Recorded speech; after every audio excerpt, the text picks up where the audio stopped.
অনেক ডিস্টার্ব করে স্যার, অনেক ডিস্টার্ব করে স্যার, আর বহুত ডিস্টার্ব করে। অনেক ডিস্টার্ব করে স্যার সাদালতরা।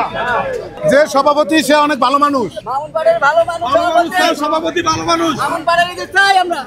এরা আমাকে গুলি করে মেরে ফেলবে, আমার ফ্যামিলি সহ আমাকে হুমকি ধামকি দিতেছে। আমি জিডি করছি, থানা জিডি করছি, আমি জিডি করছি, মাহমুদপুর থানায় আমি জিডি করছি। এখনো তারা বলে ছয়রাম গুলি এখনো আওয়ামী লীগের দোষর, এখনো আওয়ামী লীগের দোষর সবগুলা সচল এই মার্কেটে।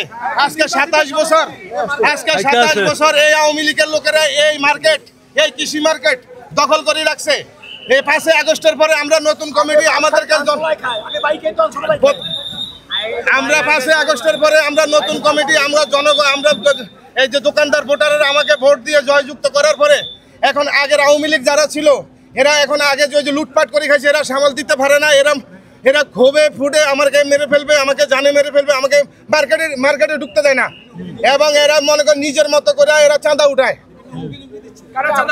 ষড়যন্ত্র করতেছে। জি জি, আওয়ামী লীগ আর জামাত একসাথে, এটা আওয়ামী লীগ আর জামাত একসাথে তারা এই চাঁদাবাজিতে প্রশ্ন দেয়। আচ্ছা আচ্ছা, ধন্যবাদ ভাই, ধন্যবাদ। স্বরাষ্ট্র উপদেষ্টা বলছে উনি দেখবে, উনি ব্যাপারটা দেখবে। হ্যাঁ, আমি মোহাম্মদ মামুন হোসেন, আমি মোহাম্মদপুর নতুন কাঁচাবাজার সভাপতি। আর আমার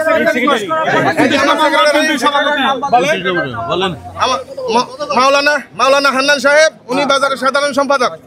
বলেন। আমরা চাচ্ছি এই বাজারটা সুষ্ঠু এবং সুন্দরভাবে চলুক, কিন্তু কিছু কিছু ভাই আছে আমাদেরকে ডিস্টার্ব করতেছে, এটা যাতে না করে এই জন্য আমি সবার কাছে আহ্বান জানাই।